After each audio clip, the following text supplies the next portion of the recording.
اللہ وکفا والصلاة والسلام علی عبادہ الذین اصطفى اما بعد فاعوذ باللہ السمیع العلیم من الشیطان الرجیم بسم اللہ الرحمن الرحیم۔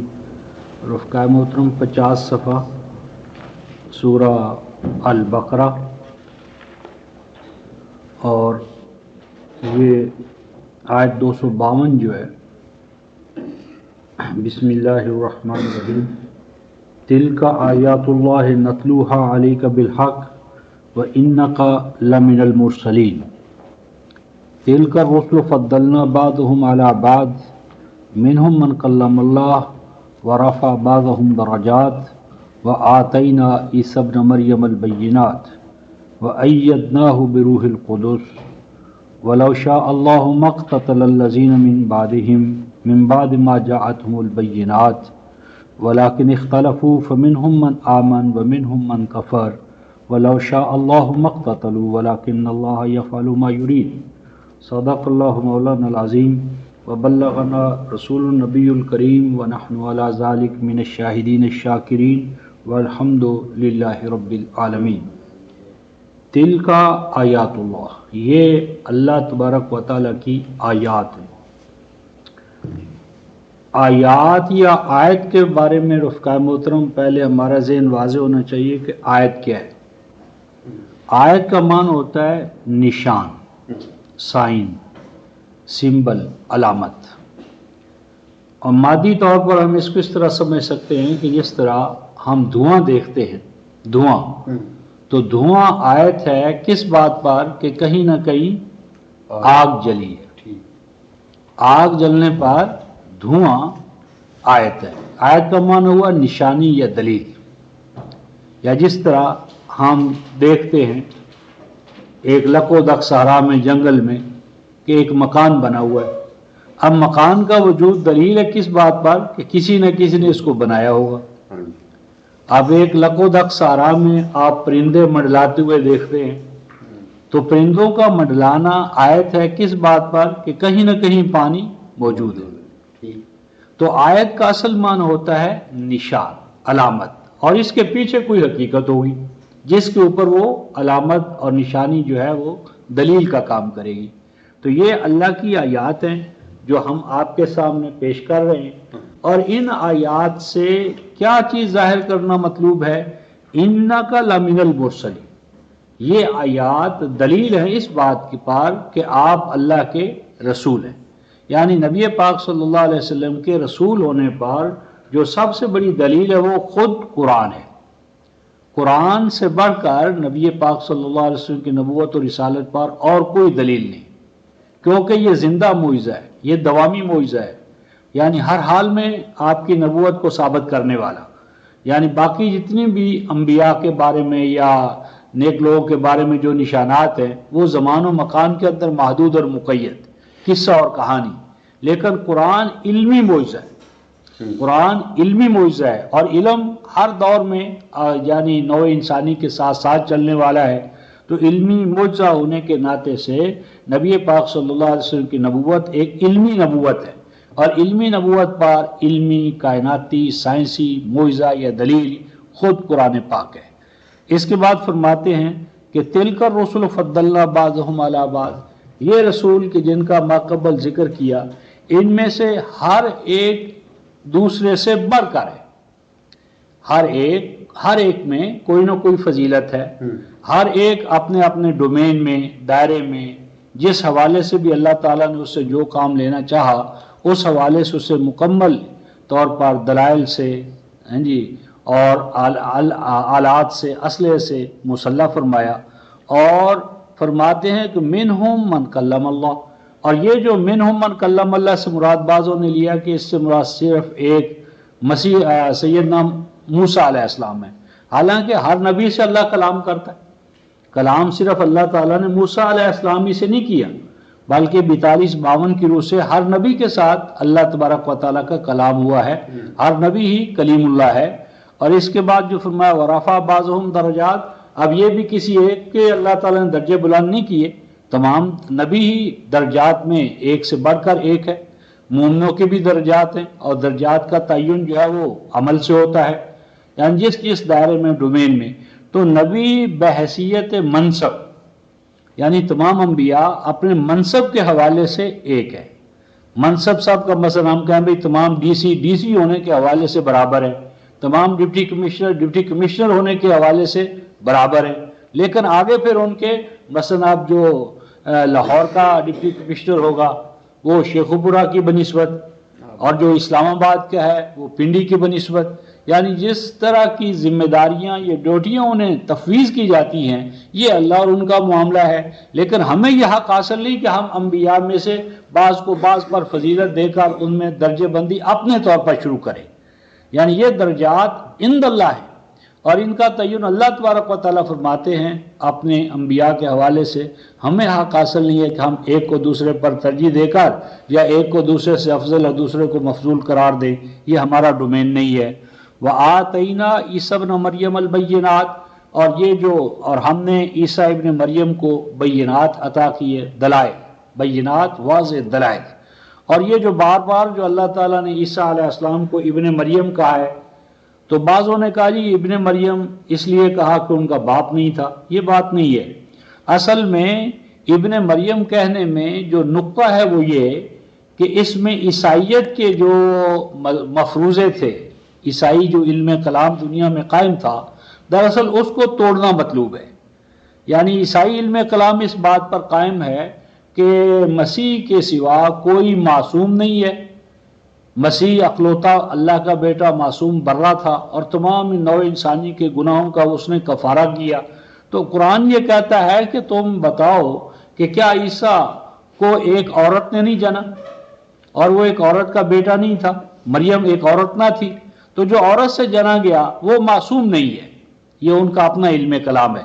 یعنی بائبل کی روح سے جو عورت سے جنا گیا وہ معصوم نہیں، تو جو معصوم نہیں وہ پھر یہ پورا انشاءاللہ لذیذ موضوع پہ ہم آگے جو سورہ آل عمران آ رہی ہے اس میں تفصیل پہ گفتگو کریں گے، اور خاص طور پر انبیاء کے واقعات جو قرآن میں مذکور ہیں، تو ایک ایک نبی کے واقعات لے کر، انباء لے کر اس پر جب گفتگو کریں گے تو مسیح علیہ السلام کی جو شخصیت ہے، ولادت ہے، وفات ہے، معجزات عرف عام میں ان کا مشن، ہمارے حوالے سے ان کا تعلق، تو ان مسائل پر انشاءاللہ العزیز تفصیلی گفتگو کریں گے، تو اس میں یہ تفصیلات ابن مریم کے حوالے سے آ جائیں گی۔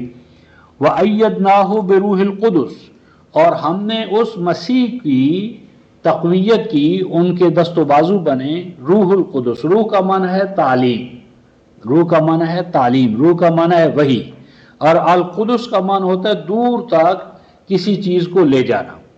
تو انبیاء بنی اسرائیل میں مسیح علیہ السلام چونکہ خاتم تھے، اس لیے ان کی تعلیم جو تھی تمام ان قبائل تک پہنچنی تھی جو زمین پر منتشر ہو چکے تھے۔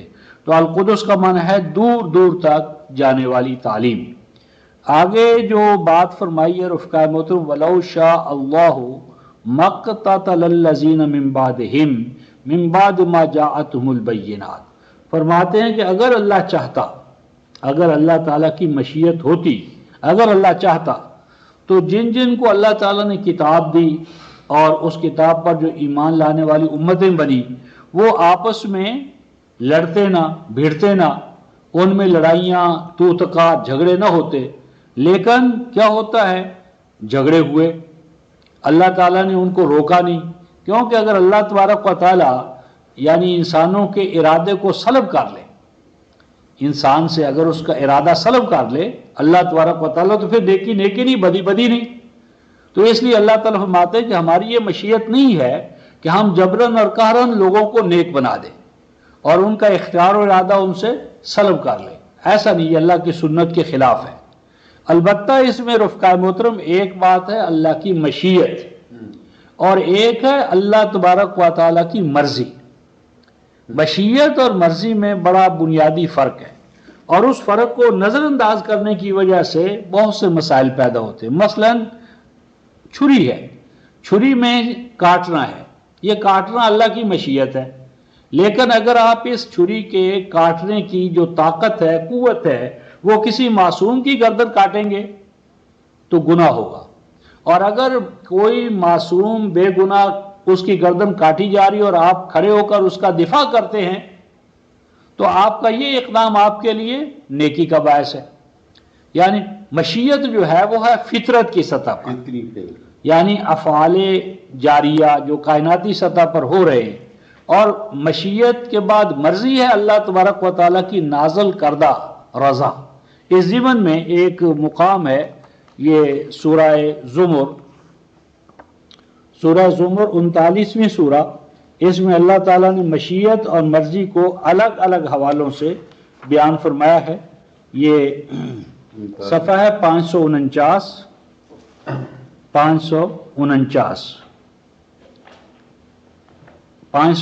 صفحے پر آیت نمبر 7 ہے. ارشاد ربانی ہے ان تکفروا فإن اللہ غنی. 549 صفحہ 7 ہے. ان تکفروا فإن اللہ غنی عنکم، اور اگر تم کفر کی روش اختیار کرو تو بلا شبہ اللہ تمہارے اس کفر سے، یعنی اس کا کوئی کفر تمہارا بگاڑ نہیں سکتا، وہ اس کفر سے بہت بلند ہے. اور آگے فرماتے ہیں وَلَا يَرْضَىٰ لِعِبَادِهِ الْكُفْرَ، لیکن یہ کفر جو تم کرو گے یا بندے اس کا کفر کریں گے تو کفر اللہ کی مرضی نہیں ہے. وَلَا يَرْضَىٰ، اور نہیں پسند کرتا اللہ اپنے بندوں سے کفر. وَإِن تَشْكُرُوا يَرْضَاهُ لَكُمْ، اور اگر تم شکر گزاری کرو، شکر کا رویہ اختیار کرو تو یہ اللہ تعالیٰ کی رضا کے مطابق ہے. یعنی یہاں سے یہ پتہ چلتا ہے کہ کفر اللہ کی رضا کے مطابق نہیں اور شکر اللہ کی رضا کے مطابق ہے. لیکن اب اس کے ساتھ 18-29 دیکھیں. 18-29 سورہ الکہف آیت نمبر 29. یہ صفحہ ہے 357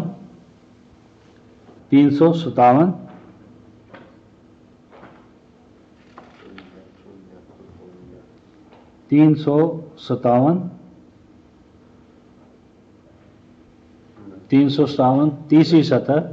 قُلِ الْحَقُّ مِن رَبِّكُمْ فَمَنْ شَاءَ فَلْيُؤْمِنْ وَمَنْ شَاءَ فَلْيَكْفُرْ، کہو کہ حق تمہارے رب کی جانب سے ہے، پس جو چاہے وہ مومن ہو جائے.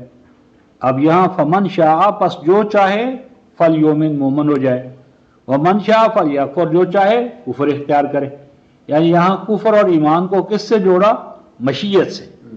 اور 39 میں فرمایا کہ لا یرضیٰ لعبادہ الکفر، کفر اللہ کی مرضی کے خلاف ہے.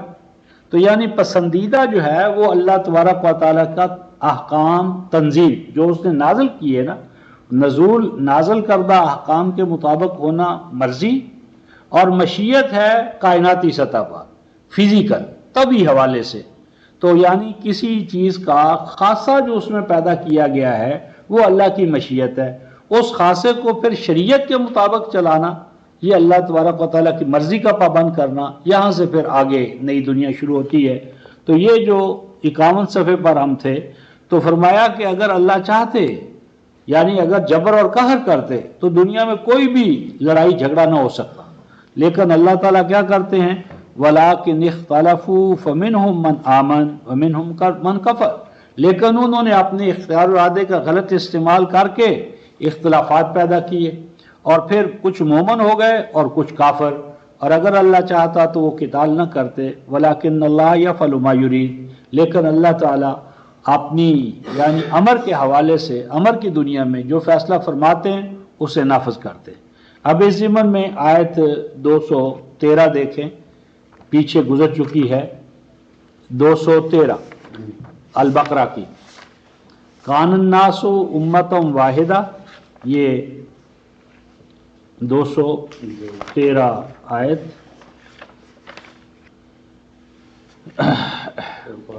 ہاں صفحہ ہے جی 40.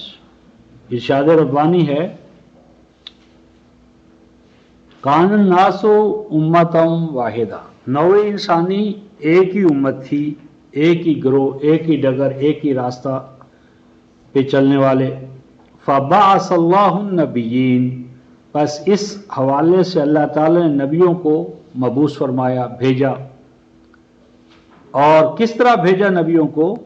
مبشرین و منذرین، بشارت دینے کے لیے، خوشگوار نتائج و ثمرات کی، اور آنے والے خطرات سے آگاہ کرنے کے لیے انذار، منذر بنا کر۔ اور آگے ہے وَأَنزَلَ مَعَهُمُ الْكِتَابَ، اور ان سب کے ساتھ اللہ تعالیٰ نے کتاب نازل کی۔ پہلی چیز یہ پتہ چلی کہ کوئی نبی کتاب کے بغیر نہیں ہے۔ انزل معہم، دیکھیں نا، اوپر ہے النبیین اور آگے ہے معہم، یعنی کوئی نبی کتاب کے بغیر نہیں ہے، یا نبی کا معنی نہیں ہے پیغام دینے والا۔ تو کوئی کہتا ہی میں پیغمبر تو پر پیغام نہیں لایا، نیستم پیغمبر نہ بردام کتاب، نہ میں پیغام لایا ہوں نہ میں تو پیغام ہی ہے کوئی، تو تم پیغامبر کیسے ہو گئے؟ نبی ہے، نبیین ہے، اور نبیین کے ساتھ کیا؟ معہم الکتاب، کتاب ان کے ساتھ۔ کوئی نبی کتاب کے بغیر نہیں ہے۔ اور اس کے ساتھ 57-25 لکھ لیں، رسول بھی کتاب کے ساتھ۔ رسول اور نبی میں کوئی فرق نہیں ہے، دونوں صاحب کتاب ہیں۔ نبی اور رسول میں یہ فرق غلط ہے کہ وہ کتاب لے کر آتا ہے، وہ کتاب نہیں لاتا۔ نبی اور رسول ایک ہی شخصیت کے، ایک ہی ذات کے دو رخ ہیں۔ جس وقت نبی اللہ تعالیٰ کی طرف سے کلام پاتا ہے وہ نبی ہوتا ہے۔ نبی نبا ینبو، نبا خبر دینا نہیں ہے، نبا یبو اصل معنی اس سے بلند ہونا۔ جس وقت نبی بلند ہو کر اللہ تعالیٰ سے کلام پاتا ہے وہ نبی ہوتا ہے۔ اور نبی اس لیے نہیں ہوتا کہ وہ کلام اپنی ذات میں لے کر بیٹھ جائے، وہ کلام ملتا ہی اس لیے کہ اس کو آگے پہنچائے۔ آگے پہنچانے کے حوالے سے وہ رسول ہے۔ رسالت ہے پہنچانا اور نبوت ہے پانا۔ اللہ تعالیٰ سے کلام پائے گا تو نبی ہوگا، پہنچائے گا تو رسول ہوگا۔ ایک ہی سکے کے دو رخ ہیں، ایک ہی شخصیت کے دو پہلو ہیں۔ اللہ کے حوالے سے وہ نبی ہے، مخلوق کے حوالے سے وہ رسول ہے۔ تو دونوں کو اللہ تعالیٰ نے، نبیوں کو بھی اور رسولوں کو بھی کتاب کے ساتھ بھیجا۔ اور آگے فرمایا لِيَحْكُمَ بَيْنَ النَّاسِ۔ اب اس میں ایک اور اہم نقطہ یہ آیا، لِيَحْكُمَ، اب لِيَحْكُمَ تاکہ وہ کتاب فیصلہ کرے۔ یعنی نبی فیصلہ کون اتھارٹی نہیں ہوتا، اصل حکم کتاب الہی ہے۔ یعنی لِيَحْكُمُ نہیں فرمایا کہ وہ نبی حکم بنے، لِيَحْكُمَ تاکہ وہ کتاب الہی حکم ہے۔ اصل جو حکم ہے وہ کتاب الہی ہے۔ نبی جو ہے وہ اس کتاب الہی کے حکم ہونے کو کیا کرتا ہے؟ ظاہر کرتا ہے، انفورس کرتا ہے، نافذ کرتا ہے۔ اصل حکم جو ہے وہ اللہ تعالیٰ کی ذات ہے۔ اصل حکم اللہ تعالیٰ کی ذات ہے۔ نبی اس کتاب الہی کا جو الحکم ہونا ہے اس کو انفورس کرتا ہے، نافذ کرتا ہے، اس کو ایک زندہ معاشرتی حقیقت میں تبدیل کرتا ہے۔ تو انبیاء کو بھیجا کتاب دے کر تاکہ وہ کتاب الہی حکم بن جائے لوگوں کے مابین۔ کس چیز میں؟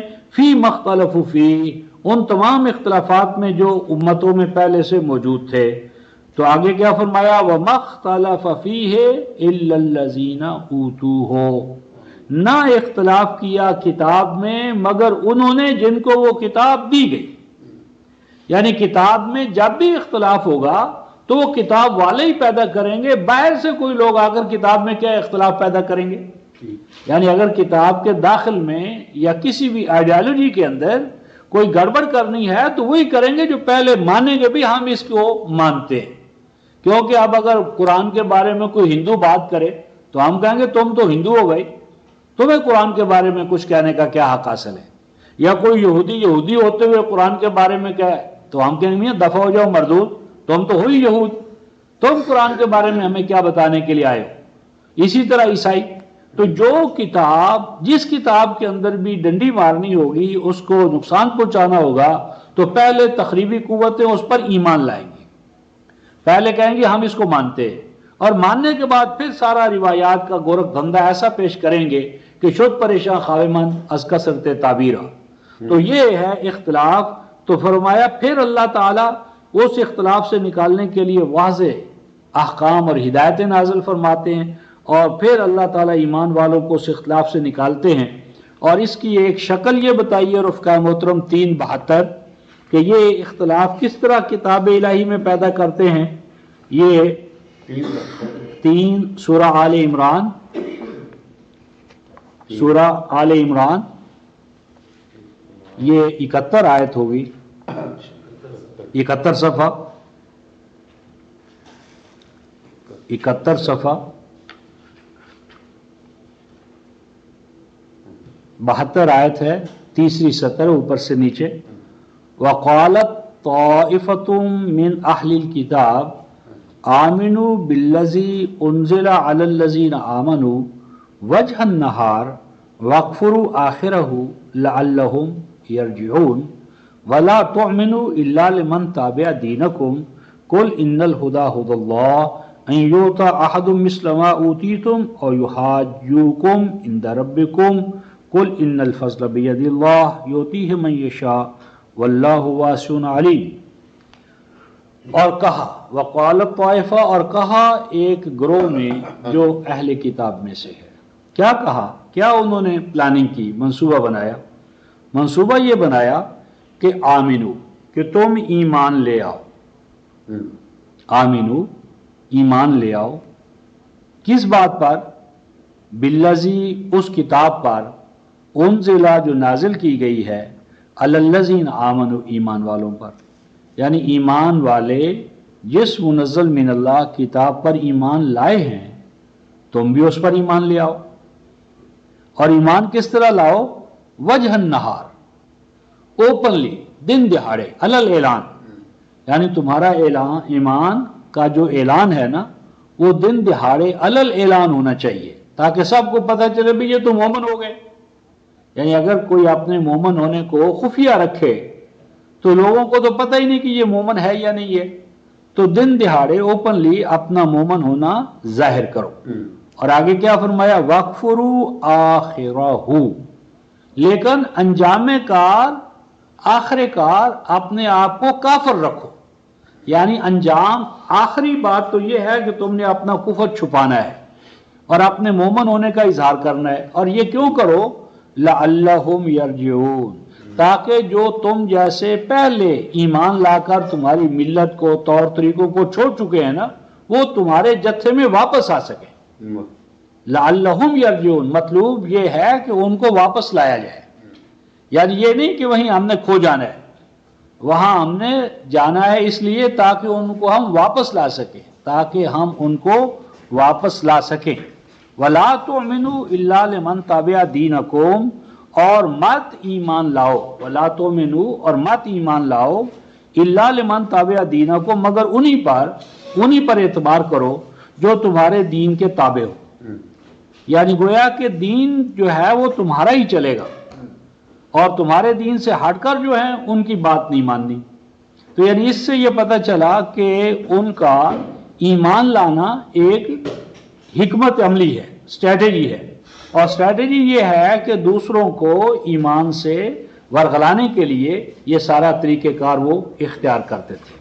تو اب ہم اصل کی طرف لوٹتے ہیں جہاں سے ہم چلے تھے،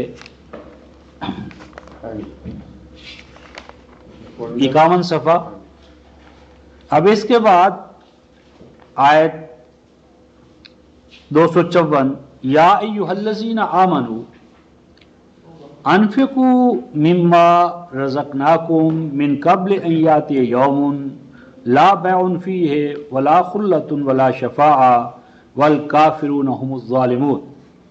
اے ایمان والو، انفقوا، انفاق کرو، خرچ کرو، کھلا رکھو، مما رزقناکم، ان چیزوں کو کہ جو بطور رزق ہم نے تمہیں عطا کی ہیں، اس سے پہلے کہ وہ دور آ جائے کہ جس میں نہ تو خرید و فروخت ہوگی اور نہ وہاں کوئی یاریاں نبھا سکیں گے، خلا، ولا شفاعہ، اور نہ وہاں سفارشیں جو ہے نا وہ چل سکیں گی، والکافرون هم الظالمون، اور جو اس حقیقت کا انکار کرنے والے کافر ہیں وہی انجام کار، ناکام و نامراد ہوں گے۔ یہاں رفقائے محترم مکافات عمل کے حوالے سے 3 چیزوں کی نفی کی ہے قرآن نے۔ نمبر 1 یہ کہ خرید و فروخت نہیں ہوگی، نمبر 2 یاریاں نہیں چلیں گی، اور نمبر 3 شفاعت۔ اصل بات یہ کہ مکافات عمل جو قانون ہے اللہ تعالیٰ کا یوم الدین کا، مکافات عمل،